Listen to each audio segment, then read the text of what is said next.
Hello, everyone. Welcome to the show. I'm excited to be joined by my friend and business partner, Mr. Michael Vincent. We do these sustainability shows every week, and Michael and I work together on fuel reduction, emissions reduction, plastics waste reduction, all with monetary gains. So it's a lot of fun. It is a lot of fun. It is a lot of fun. It's a lot of fun. Do you have any plants in your room? I have a fake plant. Okay, that doesn't count. I don't have any either. I'm listening to see if I hear anything outside. I read a thing that plants actually communicate with each other, dude, and these scientists proved it, right? Wow. Like when they're under distress, when a plant's under distress, it emits VOCs that other plants near it recognize, and they will actually start emitting VOCs to protect themselves and bring in predators of whatever it is that's attacking the plant. Really? I might have dreamt that. It might have been a bad movie that I was watching too, though. Well, No, it actually is. I'll find the article. I'll send it to you. But look it up. It's out there. It's crazy. That is. In fact, I did send you the article. Look at those 3 or 4 articles that I sent you. It's crazy. Yeah. There's actually like a film of the plants doing it, which is kind of wild. But anyway. That is wild. Yeah. So be kind to plants. If you're the only one out in the forest and you're not, you never know what's going to happen if you chop down a tree, bro. I don't know. So the people that sing to their plants and things, there might be some scientific backing to that. Yeah, there's no like consciousness there that's doing it, but the positive energies could possibly, because they swear by it, right? They say, well, there's chemical reactions that are going on with these plants. If one gets distressed, it emits this thing that causes the others to know that plant is, well, not know consciously, but it reacts in a way. Chemically, no. Yes. Yeah. Very interesting. Well, that's probably a good segue into what we're going to talk about today. Well, yeah, because bio, when you talk about biodiesel, it kind of connotates that we're taking plants and turning them and burning them in our cars, right? A certain amount. And then they're emitting a VOC. While they're going down the road, they're going, I'm being burned right now. Please. That's it. Oh, man. Well, the big headline is, since 2021, renewable diesel and other biofuels production capacity has more than tripled. Okay. That's quite an increase. More than biodiesel and renewable diesels together. That's right. Renewable diesel and biofuels, both. Combine them. So, I did a little bit of digging and some research. I sent you a couple things, but I looked and what was the total diesel production. The latest information I could find was from the U.S. Energy Information Administration, EIA. Okay. In 2022, the ultra low sulfur diesel, which is the one you get at the pump, was about 45 billion gallons of diesel produced that year. Okay. Right? Got it. And then what is it for biofuel and renewable diesel? So there's a good topic on this on the EIA, U.S. Energy Information Administration. So in January 2023, U.S. production capacity of renewable diesel and other biofuels reached 3 billion gallons per year, surpassing U.S. biodiesel production capacity for the first time. So the focus is growth in renewable diesel, and it's taking over biodiesel.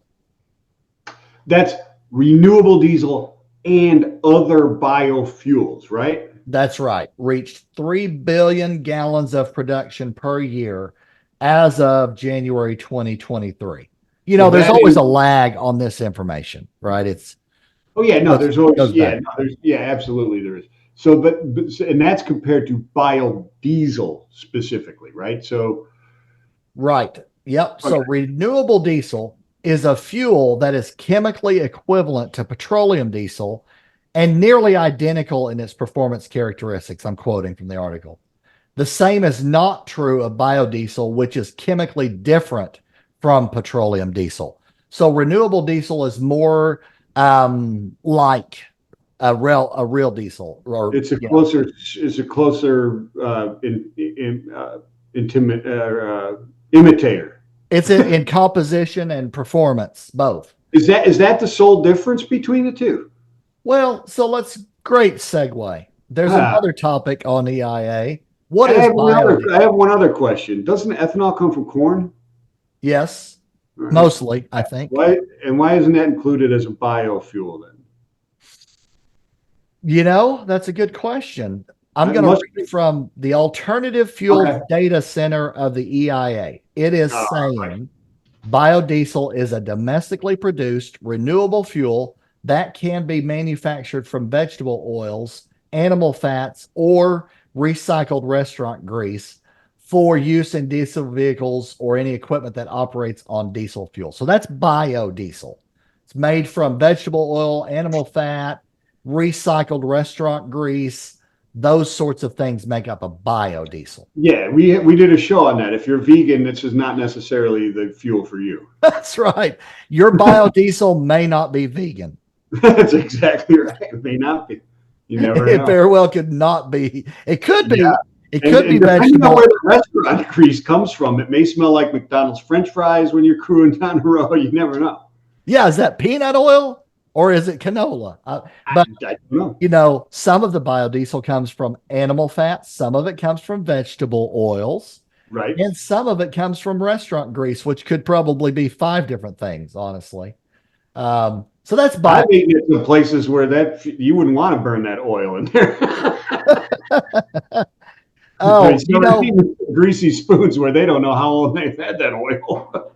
what if you could drive your car down the road and it smelled like McDonald's fries? See, that would not be fair because I try and eat healthy, but that would.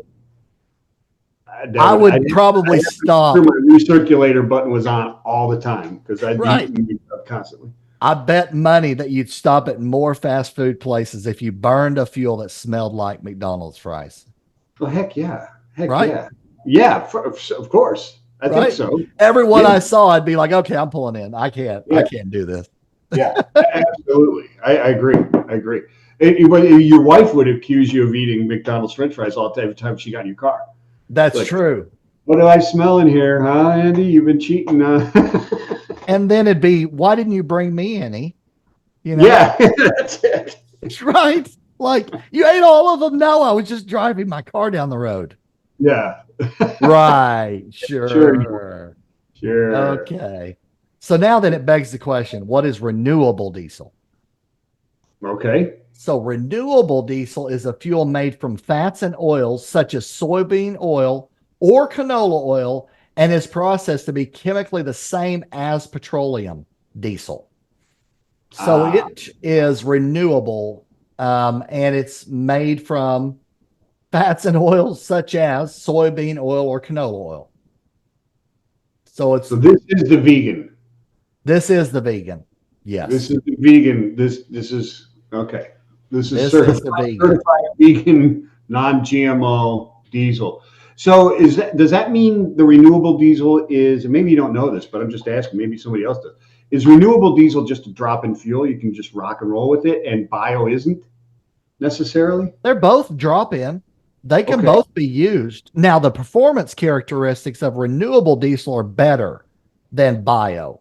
So that's the reason. Yes. It's the difference in the name. The difference in the name is, biodiesel is a dirtier fuel, obviously, than a regular diesel. It's got more particulate matter in it. And on these articles I've been digging into, biodiesel doesn't perform as well as a renewable diesel. Okay. Yes. And I guess the source of those fatty oils, et cetera, is the renewable. You can't say biodiesel is renewable because of the sources from them, right? Right. The oil from, Alex Thai restaurant down in Chattanooga isn't necessarily renewable. Right. And especially if you're using animal fats, I mean, how is that renewable? It's not really. I mean, unless you've got a constant Minecraft sort of setup where you just generate cows and then you get the oils and then you generate more what cows. We have? I mean, isn't that what Texas is? Well, You still need land. You still need things like land, crops, water, Again, all the different things to make it, right? So it is a little confusing though, because there is a lot of overlap. I mean, yeah, I'm just what is the definition there? And I guess because you're right, there are differences, but why is one designated renewable and one isn't? Because renewable to me is one of those things where people are going to look into it and go, okay, am I suing you or not? You know what I mean? Is it, right? When you say biodiesel, when you say, okay, it's made out of canola oil, all right, or fat from cows and stuff, that is bio, right? yep. And when Technically, oil is bio, isn't it? I mean, we discovered um, it's not really dinosaurs, but they were organisms, living organisms in the ocean at one point, right? yes, and I Um, do believe the big difference is when I dug into it more, it's how it's produced. yeah. Renewable diesel had there's one, two, three, four, five, six different production processes to make a renewable diesel. Oh, And okay. so it's anything from traditional hydro treating, biological sugar upgrading, catalytic conversion of sugars, gasification, pyrolysis, and hydrothermal processing. Because I see canola oil here in renewable diesel, and I also see it in biodiesel. Yeah, right. Exactly. So when I read further on, production of it and how it performs is why they classify it as a renewable diesel, and it has to meet a certain ASTM specification. It's called ASTM D975. It has to meet that criteria to be a Oh, okay. renewable diesel. Okay. Whatever. So whatever again those are in there is also part of it. Got it. That makes a Yep. lot of sense. Yep. That makes a lot of sense.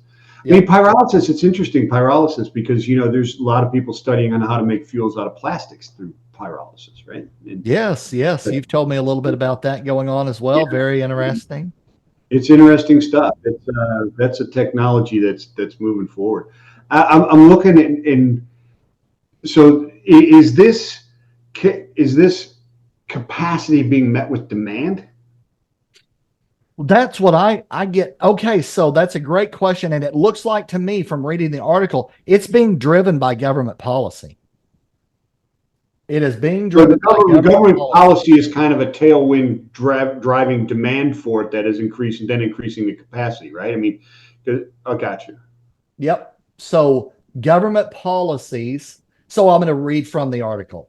It Okay. says rising targets for state and federal renewable fuel programs and the and the renewal of biomass-based diesel tax credits are driving this growth in U.S. renewable diesel capacity. So it's policies It's for policy. for you need to use a certain amount of renewable diesel or biodiesel, and then you and I podcasted about this. There are tax credits Yeah. for producing a biodiesel or a renewable diesel. And Gotcha. so they're giving them tax credits. They are saying to the states and the federal programs that you have to use a certain amount of this every year.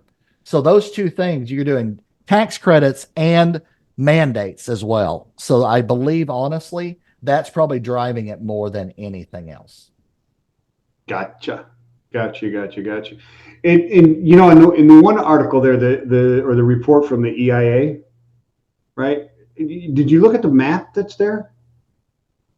Yeah, I saw a chart and a map on there. Yeah. Yeah, I mean it's interesting to me where people think of biodiesel and maybe in renewable diesel, at least the layman does, and I do it when I start thinking about it. But then I realize you think it's like competing with big oil, right?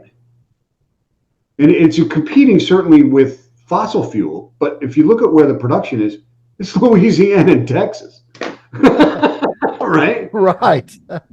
Yes, it is. Louisiana by far is the biggest, then Texas, then California, interestingly. Yeah. Well, And I then mean, I what? get that. California makes sense to me. That's where I would have put all the biggest ones where people are, taking, sunflowers and squeezing the oil out of them and then making it into biodiesel or renewable diesel.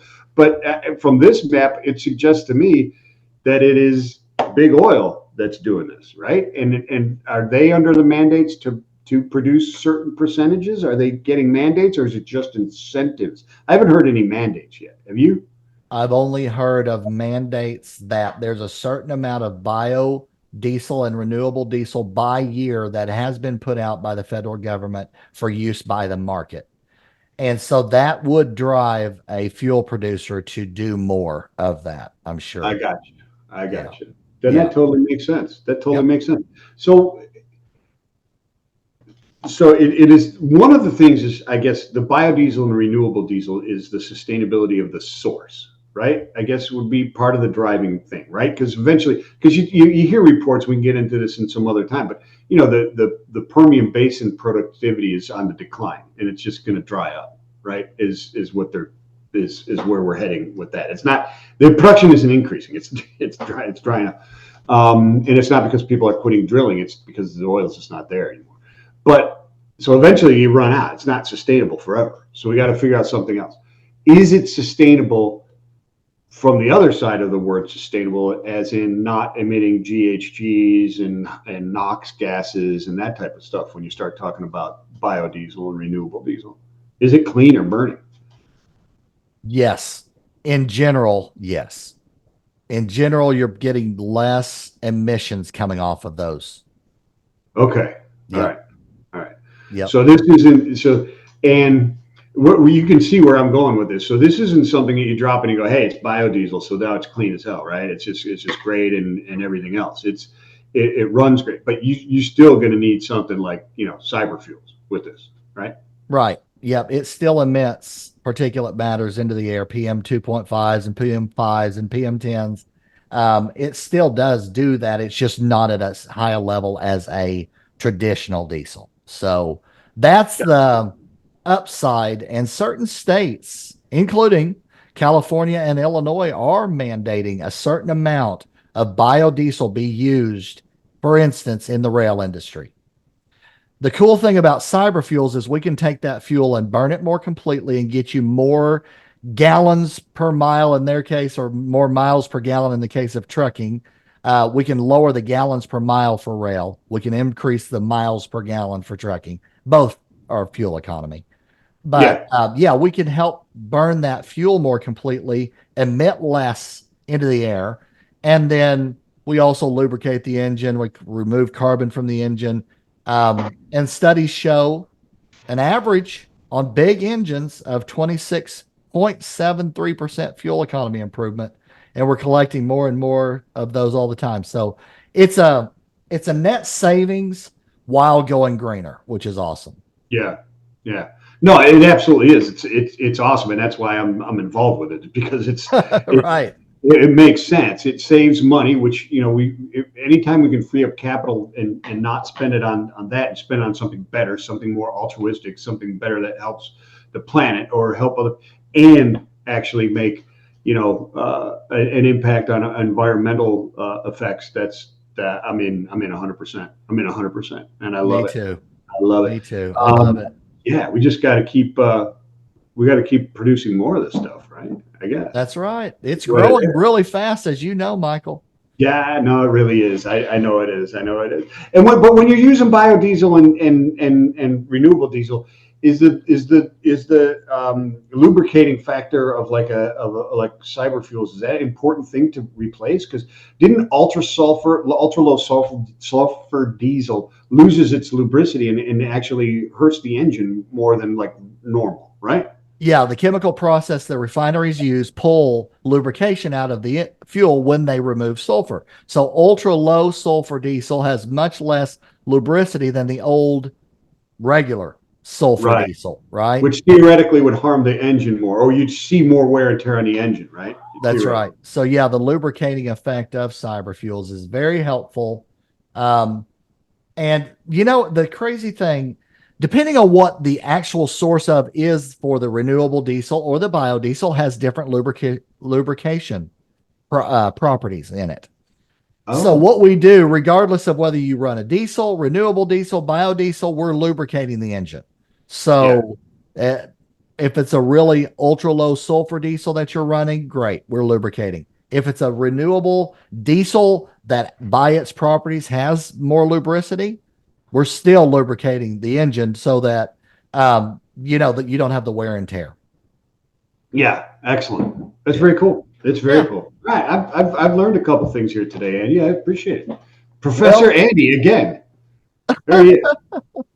And frankly, I learned it all from Energy Information Administration. So, I love it. I oh, love it. well, it's fun talking about all these sustainability topics. It's a whole lot of fun. And thanks again for coming on, Michael. Of course, always, my friend. I love it. Peace and love, everybody. Peace and love, as Michael would say, and we will see you guys on the next one. Take care. Click the link. Yes, click the link.